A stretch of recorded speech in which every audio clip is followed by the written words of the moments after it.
नमस्कार साथियों, संस्कृति आईएएस के यूट्यूब चैनल पर आप सभी का स्वागत है। मैं हूं चंद्रशेखर। आज हम बात करने वाले हैं पड़ोसी देश पाकिस्तान के बारे में और साथ ही हम बात करने वाले हैं तुर्की के बारे में। दरअसल दोनों मिल करके 5वीं पीढ़ी के जो फाइटर प्लेन हैं वो बनाने को लेकर के समझौता कर रहे हैं और इसको लेकर के लगातार खबरें प्रकाशित हो रही हैं। तो भारत को क्या कुछ इससे नुकसान हो सकता है और इसकी विशेषता क्या है? दरअसल जो 5th जनरेशन का ये जो विमान है इसे स्टील्थ विमान कहा जा रहा है, अर्थात आप लोगों के लिए जो स्टील्थ टेक्नोलॉजी है वो महत्वपूर्ण हो जाती है आप लोगों के एग्ज़ाम से संबंधित जो बातें हैं उसको लेकर के।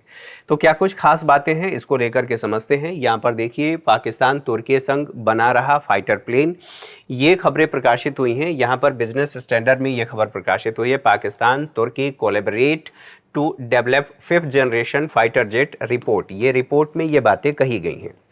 साथ ही यहाँ पर देख लें, चर्चा में इसलिए है क्योंकि वहाँ के अर्थात तुर्की के जो डिप्टी रक्षा मंत्री हैं सेलाल सामी तुफेली, इन्होंने घोषणा किया है कि पाकिस्तान तुर्की के साथ राष्ट्रीय लड़ाकू जो विमान कार्यक्रम है उसमें पार्टनर बनेगा, अर्थात पाकिस्तान तुर्की के राष्ट्रीय विमान का जो निर्माण को लेकर के जो एक परियोजना है उसमें पार्टनर बनेगा। ये आप देख रहे हैं, ये कान विमान है।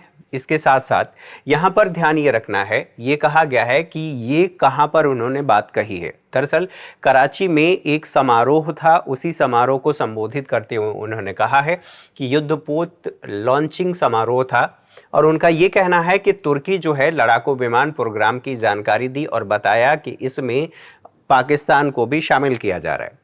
इसका नाम है कान और इसमें शामिल कौन कौन से देश हैं, तो कुछ खबरों के मुताबिक इसमें पाकिस्तान भी शामिल हो गया है और इसके लिए समझौता हो चुका है। कुछ न्यूज़पेपर का ये कहना है कि इसमें अजरबैजान और तुर्की पहले से शामिल हैं, पाकिस्तान को शामिल किया जा रहा है। कुछ रिपोर्ट में इसकी पुष्टि नहीं करने की बात कही गई है और कुछ में ये कहा गया है कि पहले ही जो MOU है, मेमोरेंडम ऑफ अंडरस्टैंडिंग, वो समझौता हो चुका है।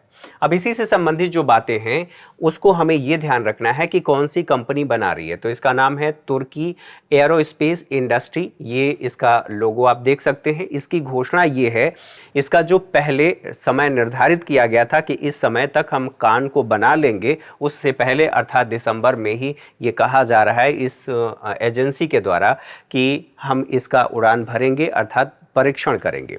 साथ ही यहाँ पर देखें, ये जो वर्ल्ड मैप है, वर्ल्ड मैप में आप देख रहे हैं ये है हमारा प्यारा भारत। प्यारा भारत के अलावा जो हमें देखना है वो ये देखना है कि ये आपका जो टर्की देश है जिसे अब तुर्की कहा जा रहा है, इसी के बारे में हम बात कर रहे हैं। इसी से संबंधित कुछ और बातें देख लें।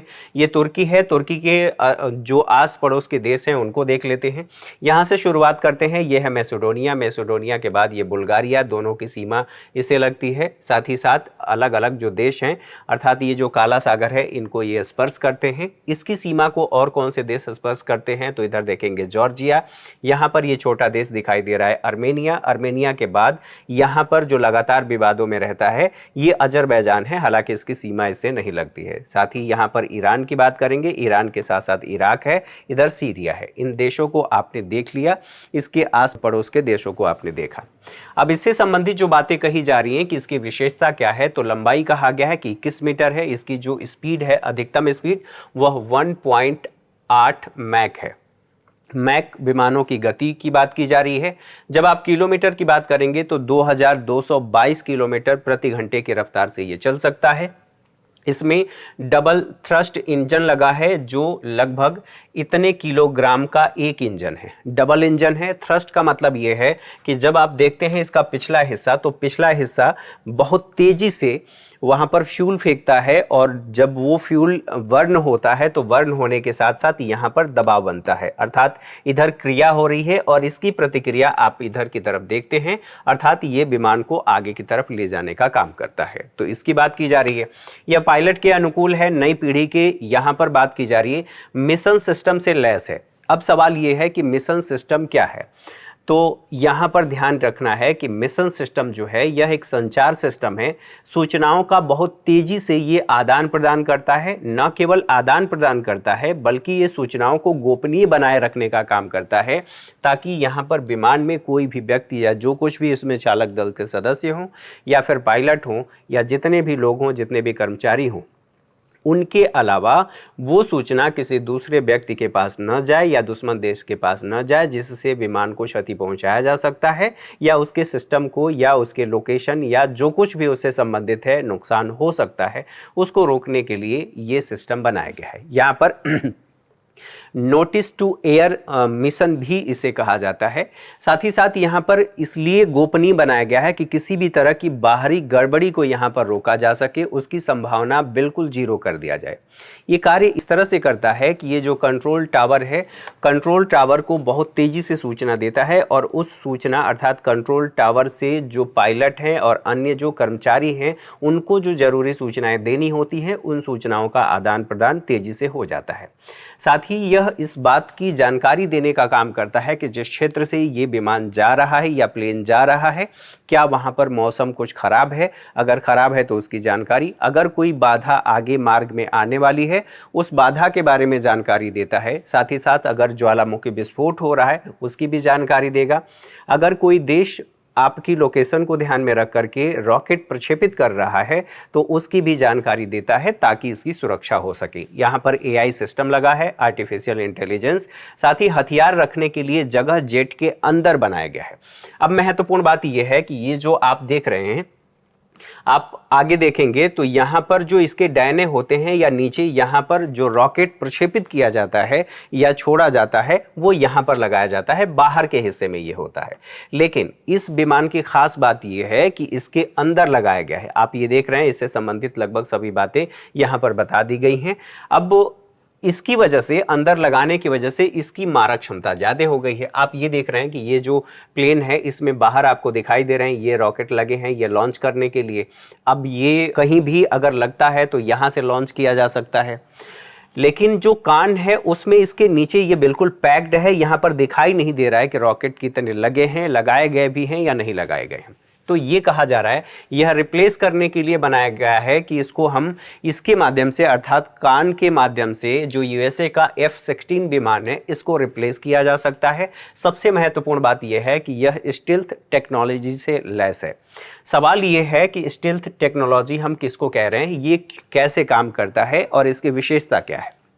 यहाँ पर देखिए, एक नॉर्मल जो प्लेन होता है, आप इस तरह की प्लेन देख रहे हैं या इस तरह की प्लेन देख सकते हैं। तो यहाँ पर क्या होता है, ये रडार है जो रेडियो एक्टिव या इलेक्ट्रॉनिक जो एनर्जी यहाँ पर देता है, इसके माध्यम से ये जब विमान पर जाता है तो विमान से टकराने के बाद, चूंकि विमान की डिज़ाइन इस प्रकार होती है कि इससे टकराने के बाद पुनः ये वापस आ रहा है। कहाँ पर? रडार पर।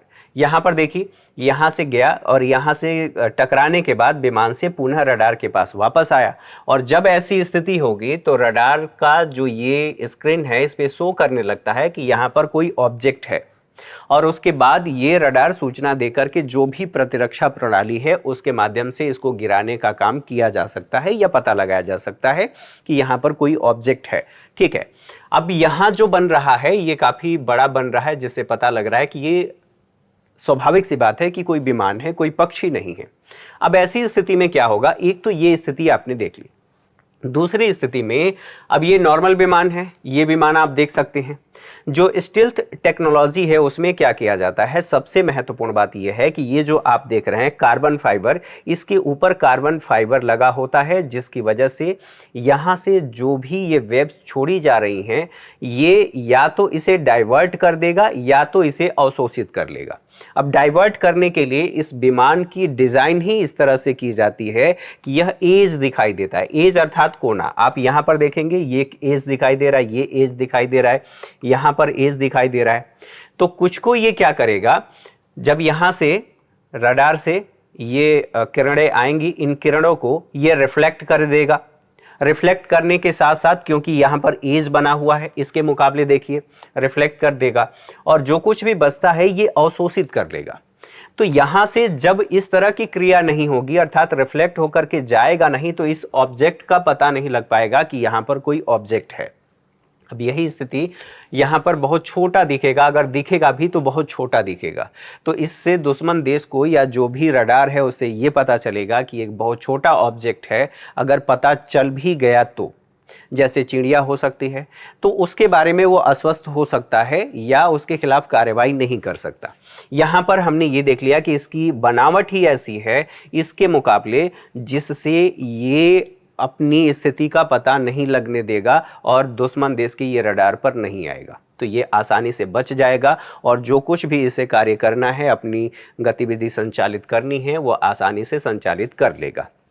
दूसरी महत्वपूर्ण बात यह है कि जब इसके नीचे जो लगा हुआ है, अर्थात जो कान है उसके नीचे अंदर में लगे हुए हैं जो भी रॉकेट हैं, इससे उसकी क्षमता और ज़्यादा बढ़ जाती है। तो इसके बारे में आपने समझा।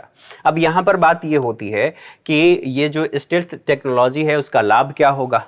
तो युद्ध क्षेत्र में इसकी दक्षता को ये बताता है, इसकी मारक क्षमता बढ़ जाती है। मारक क्षमता के साथ साथ यहाँ पर वित्तीय बचत भी देखने को मिलती है, क्योंकि हमारे जो विमान वहाँ युद्ध क्षेत्र में जो प्लेन है, फाइटर प्लेन, वो नष्ट हो जाते हैं। तो इसके नष्ट होने की संभावना कम होती है क्योंकि यह रडार पर नहीं आ पाता, दुश्मन देश को पता नहीं चल पाता। साथ ही विमान और जानमाल का कम नुकसान होता है, क्योंकि जब ये गिराया ही नहीं जा सकता, पता ही नहीं लग पाएगा, तो दुश्मन देश का रडार इस पर काम करेगा ही नहीं, तो जो इस पर प्रतिक्रिया हो सकती है वो नहीं होगा। स्टेल्थ प्रौद्योगिकी से ऐसा नहीं है कि सब कुछ फ़ायदा ही होता है, कुछ नुकसान भी यहाँ पर देखने को मिलते हैं। नुकसान यह देखने को मिलता है कि यहाँ पर जो ये पेलोड ले जाता है उसकी क्षमता कम हो जाती है, और क्षमता कम होने के साथ साथ महत्वपूर्ण बात यह है कि यह टेक्नोलॉजी बहुत महंगी है, तो इसके निर्माण में लागत बहुत ज़्यादा आता है। तो ये हमने देख लिया। साथ ही साथ जो इसकी क्षमता है, कई बार जब इसमें हम कोई पेलोड ले जाते हैं या आयुध ले जाते हैं, आप ऐसे समझ सकते हैं, तो उसकी वजह से कई बार इसकी रफ्तार भी कम हो जाती है। जहाँ तक भारत की बात है, तो भारत इस क्षेत्र में लगातार काम कर रहा है और 5वें जनरेशन अर्थात 5th जनरेशन का अपना स्टेल्थ जो विमान है उस पर काम कर रहा है, और ये अप्रैल 2023 की खबर है। इस पर लगातार भारत काम कर रहा है। अब सवाल ये है कि इससे भारत को क्या नुकसान हो सकता है। स्वाभाविक सी बात है कि इससे पाकिस्तान की मारक क्षमता बढ़ेगी और भारत और पाकिस्तान युद्ध में भारत पर प्रभाव पड़ सकता है। हालांकि क्षमता के स्तर पर देखा जाए तो भारत काफ़ी अपनी कैपेसिटी पहले की अपेक्षा डेवलप कर चुका है। यहाँ पर जो दोनों देशों का कोलैबोरेशन देखने को मिल रहा है, स्वाभाविक सी बात है इससे भारत की सुरक्षा प्रभावित हो सकती है। हम कह रहे हैं कि हो सकती है, होगा या नहीं होगा यह भविष्य के गर्भ में छुपा हुआ है। तो इससे संबंधित बातों को हम लोगों ने समझा। आज के सेशन में मेरे साथ इतना ही। अगली क्लास में हमारी मुलाकात होगी। तब तक के लिए नमस्कार, ढेर सारी शुभकामनाएं। Thank you for watching.